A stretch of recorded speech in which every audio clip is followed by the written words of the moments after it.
Hello everyone, my name is Muskan Vaishnav और आज हम पढ़ने वाले हैं मल्टीनोमियल कोएफिशिएंट क्या होते हैं। जब मैंने सिलेबस देखा था तो उधर मल्टीमोडल कोएफिशिएंट दे रखा था, बट आई थिंक इधर मल्टीनोमियल कोएफिशिएंट होना चाहिए। तो इस वीडियो में मल्टीनोमियल कोएफिशिएंट क्या होते हैं हम वो समझेंगे। बट मैंने इधर लिखने के लिए मल्टीमोडल लिख रखा है, बट आई थिंक मल्टीनोमियल ही होना चाहिए। तो बाइनोमियल थ्योरम क्या होती है वो हमने समझ रखा था। और बाइनोमियल क्या होता है, इस फॉर्म में दिया होता है x plus y. But what if we have more than two terms, जैसे कि बाइनोमियल में तो एक्स प्लस वाई की पावर एन की फॉर्म में लेते हैं, बट जैसे कि हमारे पास जेड और आ गया तो फिर हम उसे कैसे सॉल्व करेंगे। तो वहाँ पर हम यूज़ करते हैं मल्टीनोमियल का। और हम इसको यूज़ कब करते हैं, use when you are dividing n objects. अगर आपके पास एन ऑब्जेक्ट्स है और उसको आपको into multiple distinct groups of size, जैसे कि एक ग्रुप है जिसके अंदर 5 लोग हैं और दूसरा ग्रुप है जिसके अंदर 4 है, और आपके पास जो एन ऑब्जेक्ट है उसको आपको डिस्ट्रीब्यूट करना है इन ग्रुप्स में, तो वहाँ पर हम मल्टीनोमियल कोएफिशिएंट का यूज़ करते हैं। एक चीज़ इधर लिख रखी है, multinomial theorem is a generalization of the binomial theorem with more than two variables. ठीक है, ये चीज़ मैंने आपको बता दी। और यहाँ पर देखो x1 x2 x3 ऐसे करके xk तक आपको टर्म्स दे रखी है, और उसकी पार n कोई सा भी नेचुरल नंबर हो सकता है, तो उसको निकालने का ये फॉर्मूला आपको इधर दे रखा है। और इसका कैसे यूज़ करेंगे वो भी मैं आपको बताऊंगी। और इधर क्या मल्टीनोमियल कोफिशिएंट, तो ये जो चीज़ है वो क्या आपकी मल्टीनोमियल कोफिशिएंट है, ये कोफिशिएंट है मतलब। और मल्टीनोमियल थ्योरम ये पूरी है, और ये क्या है, कोफिशिएंट है। अब देखो आपको एक एक्सप्रेशन ऐसा दे रखा हो x प्लस वाई की पावर 2, तो आप ये भी निकाल सकते हो, बाइनोमियल थ्योरम का यूज़ करके भी निकाल सकते हो, और इसका फॉर्मूला तो वैसे भी हमको याद रहता है।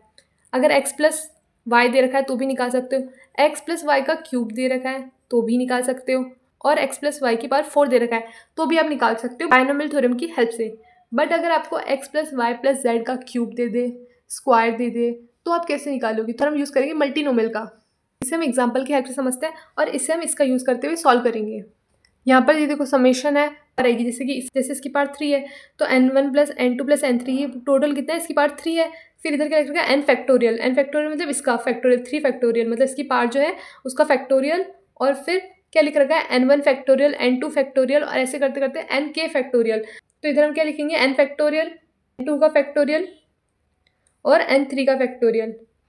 और इधर क्या दे रखा है, x1 की पावर n1 और x की पावर n1, y की पावर n2 और z की पावर n3। यहाँ पर देखो n1 plus n2 plus n3 is equals to 3 है, तो इसका मतलब क्या हो सकता है, या तो n1 की वैल्यू अपन 3 ले ले और इन दोनों की वैल्यू 0 ले ले, या फिर n2 की वैल्यू अपन 3 ले ले, इन दोनों की वैल्यू 0 ले ले, और या तो हम n3 की वैल्यू 3 ले ले और n1 और n2 की वैल्यू 0 ले ले।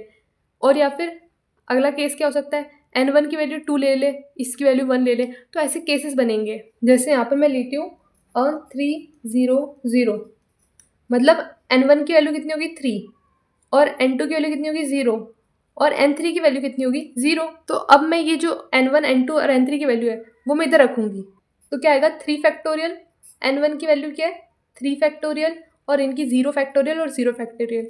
और 0 फैक्टोरियल की वैल्यू क्या होती है 1, और किसी की भी पावर 0 क्या होता है 1, तो इसका आंसर क्या आएगा एक्स क्यूब।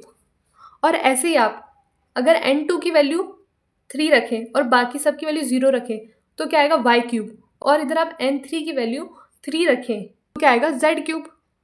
तो इससे मैं आपको बता रही हूँ कि अगर अपन इन तीनों में से अगर किसी की भी एक की वैल्यू अगर अपन 3 रखेंगे, जैसे वाई की वैल्यू मैंने 3 रख दी तो मेरे पास वाई क्यूब भी आ सकता है और जेड क्यूब भी आ सकता है। फिर एक और केस क्या बनता है, जब मैंने 2 1 0 ले लिया, मतलब n1 2 ले लिया और n2 1 ले लिया और n3 0 ले लिया, तो ये देखो इन दोनों का सम भी क्या हो रहा है 3 हो रहा है ना। तो इसे मैं कैसे लिख सकती हूँ 3 फैक्टोरियल, क्योंकि इधर देखो मेरे को n फैक्टोरियल ही लिखना है, तो n तो 3 है हमारा, और n1 क्या है 2 फैक्टोरियल, n2 क्या है 1 फैक्टोरियल, और n3 क्या है 0 फैक्टोरियल। और इससे सॉल्व करेंगे तब हमारे पास क्या आएगा 3x² y।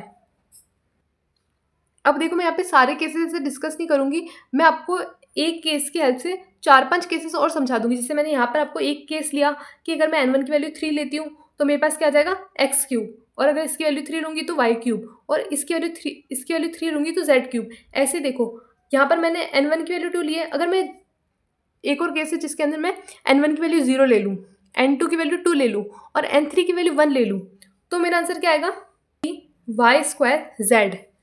अब देखो अगर मैंने n3 की वैल्यू 2 ले ली और n1 की वैल्यू 1 ले ली और n2 की वैल्यू 0 ले ली, तो आंसर क्या आएगा 3z² और x। अब देखो मैं नेक्स्ट केस लेती हूँ जिसके अंदर ये तीनों 1 1 हो जाएंगे। तो अगर n1 n2 और n3 अगर 1 1 है तो हमारा सम क्या हो जाएगा, 3 हो जाएगा। तो इसे हम कैसे सॉल्व करेंगे, 3 फैक्टोरियल 1 फैक्टोरियल 1 फैक्टोरियल 1 फैक्टोरियल और x y z, और इसकी वैल्यू क्या आएगी 6xyz।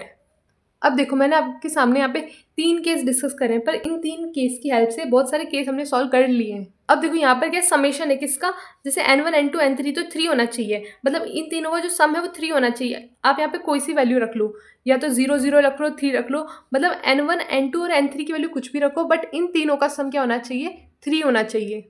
और क्या इन सबका समेशन है, तो देखो इसका आंसर क्या आएगा, x plus y plus z का क्यूब। पहला केस हमने क्या लिया था, ये लिया था, तब इसका आंसर क्या रहता, एक्स क्यूब। और सेकंड केस मैंने आपको बताया था, अगर हम n2 की वैल्यू 3 ले लें और इन दोनों की वैल्यू 0 ले लें तो हमारे पास क्या आएगा, वाई क्यूब। और अगर हम z की वैल्यू 3 ले लें और इन दोनों की वैल्यू 0 ले लो, क्योंकि सम तो इन तीनों का 3 हो रहा है वैसे भी, तो इधर क्या आएगा z क्यूब। और फिर इधर हमने क्या डिस्कस करा था, अगर मैं n1 की वैल्यू 2 ले रही हूँ और n2 की वैल्यू 1 ले रही हूँ और इसकी वैल्यू 0 ले रही हूँ, तो देखो इन तीनों का सम फिर भी क्या हो रहा है, 3 हो रहा है ना, तो हमको क्या मिलेगा 3x² y। और ऐसे मैं इधर 2 ले लूँ और इधर 1 ले लूँ, इधर 0 ले लूँ, तो क्या आएगा 3y² z। और मैं इधर 2 ले लूँ और इधर 1 ले लूँ, तो क्या आएगा 3z² x। अगर इधर 2 ले लूँ और इधर 1 ले लूँ और इधर 0 ले लूँ, तो क्या आएगा 3y² x। और इधर 2 ले लूँ और इधर 1 ले लूँ और इधर 0 ले लूँ, तो क्या आएगा 3z² y। और इधर 2 ले लूँ और इधर 1 ले लूँ और इधर 0 ले लूँ, तो क्या आएगा, जैसे मैंने आपको परम्यूटेशन बताया था वैसे देखो इन तीनों को अरेंज करने के लिए क्या क्या केसेस हो सकते हैं, उन केस की हेल्प से हमने ये निकाला है। और ये हमारा क्या है, लास्ट केस है, और इस लास्ट केस की वैल्यू क्या है 6xyz। और देखो x plus y plus z का होल क्यूब का फॉर्मूला यही होता है। और जब मैं प्रीवियस ईयर पेपर देख रही थी तब मुझे इस टॉपिक से रिलेटेड कोई क्वेश्चन दिखा नहीं था उसमें। अब हम समझते हैं recurrence relation for multinomial coefficients. इसके लिए पहले आपको रेकरेंस रिलेशन क्या होता है वो समझना होगा, और रेकरेंस रिलेशन और रेकरेंस वाली वीडियोज़ में हम बहुत अच्छे से समझने वाले हैं। बट यहाँ पर मैं आपको थोड़ा बहुत बता देती हूँ कि रेकरेंस रिलेशन मतलब क्या होता है। जैसे अगर कोई भी टर्म को आप उसकी प्रीवियस टर्म से रिप्रेजेंट करते हो तो उसको हम बोलते हैं रेकरेंस रिलेशन। अभी बस आपको इतना ही समझना है, क्योंकि रेकरेंस रिलेशन हम आने वाली वीडियोस में बहुत अच्छे से समझने वाले हैं। ये मैंने आपको बताया था, ये क्या होता है, मल्टीनोमियल कोएफिशिएंट होता है, but recurrence relation for multinomial coefficient ये होगा। इसको हम एग्जाम्पल की हेल्प से समझते हैं। तो एग्जाम्पल में आपको क्या दे रखा है, इमेजिन यू हैव 3 पीपल। आपके पास 3 लोग हैं एंड 3 डिफरेंट चेयर्स, और 3 डिफरेंट चेयर्स है जो कि रेड, ब्लू और ग्रीन कलर की है। You want to put exactly 1 person in each chair, और आपको एक चेयर पर एक ही इंसान को बिठाना है। और अगर ये क्वेश्चन परम्यूटेशन में होता, कितना इजी होता कि ये 3 चेयर है, 3 ही लोग हैं, अगर यहाँ पर पर्सन 1 बैठ सकता है, पर्सन 2 बैठ सकता है और पर्सन 3 बैठ सकता है। अगर इन तीनों में से अगर एक जना यहाँ पर बैठ गया तो इस चेयर के लिए 2 लोग ही बैठ सकते हैं, और इस चेयर पे एक और लोग बैठ गया, मतलब एक इधर बैठ गया एक इधर बैठ गया, तो इस चेयर के लिए बस एक ही इंसान रहा, और परम्यूटेशन से इसका वैल्यू क्या आ जाती है, 6 वेज आ जाती है। यहाँ पर इस क्वेश्चन को हमको recurrence relation for multinomial coefficient की हेल्प से समझना है, तो समझते हैं इसे। अब यहाँ पर देखो मैंने इस फॉर्म में इसको लिख दिया है। यहाँ पर क्या है, n क्या है 3 फैक्टोरियल है, और एक सीट पर मैं एक ही जने को बिठा सकते हैं, इधर 1 फैक्टोरियल 1 फैक्टोरियल 1 फैक्टोरियल लिख लिया।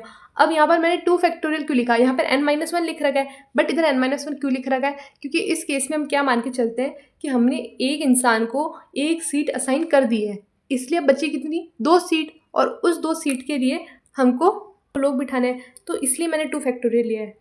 और यहाँ पर देखो 0 फैक्टोरियल दे रखा है, मतलब रेड पे इंसान बैठ चुका है, अब क्या बचा है, ब्लू और ग्रीन बचा है, मतलब यहाँ तो ब्लू पे बैठ सकता है, ग्रीन बैठ सकता है। और इस केस में क्या मान रहे हैं हम कि ब्लू पे बैठ चुके हैं और रेड और ग्रीन पे बिठाना है, और इधर क्या हम ले रहे हैं कि ग्रीन पे बैठ चुके हैं और रेड और ब्लू पे बिठाना है। तो इसको सॉल्व करेंगे तो क्या आएगा, 2 फैक्टोरियल क्या होता है, 2 ही होता है, और 0 × 1 0 फैक्टोरियल × 1 फैक्टोरियल × 1 फैक्टोरियल क्या होगा, 1 ही होगा, और प्लस 2, इसका भी 2 ही आएगा आंसर, और इसका भी 2 ही आएगा, तो इसका आंसर भी क्या आएगा 6।